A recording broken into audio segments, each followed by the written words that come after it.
At this point, we're well into 2023.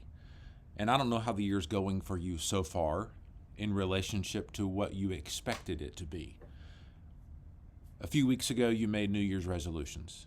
And that was motivated by some things in you that you didn't like, some things in you that you wanted to change, and hopefully that then led to some actions. By this point, you may be well on your way to achieving your goal, or maybe it's like every other year where whatever that New Year's resolution that you made has now gone in the trash can and you're on to plan B, C, D, or E. When we make those goals, or when we look at things that we do, actions or plans to grow or become different, we have to see the value in it, of course. There's every benefit to have discipline and motivation. Here's the danger, though. When we take that mentality of planning and action and growth, goals and objectives, when we take that mentality and we overlay that into our faith, there is a potential for danger. The potential is we begin to measure or equate our value or success based upon what we do. That's really a slippery slope, and it's one that Paul is specifically dealing with the Galatian church, while he's at the same time confronting the Jews and specifically Peter.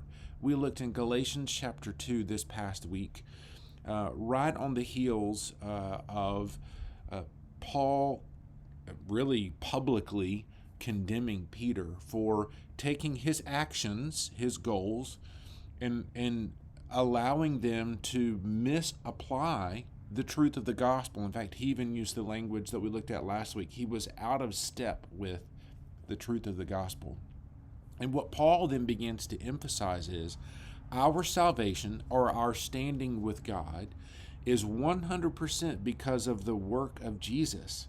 And that then gives us a path toward peace.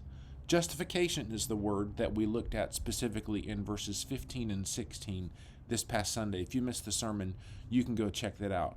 But we recognize then that our justification, our standing with God, is made possible by the work of Jesus. It is an act of God, a declaration of God to sinners, that's you and for me. And he's specifically pushing against this mentality that our actions or our conduct or our behavior justifies who we are or makes us right with God. That is the mentality of the law that Paul is trying to condemn or pushing against, because he's trying to help them and us understand that our righteousness, our peace that we have in our heart, is made possible because of the work of Jesus, not based upon what we have done. There's danger in us walking that path, and it's something that we really need to guard against today. And I hope that this gives you some perspective, perhaps a warning that you need to pay attention to today. And in light of that, walk in peace because of what Jesus has done.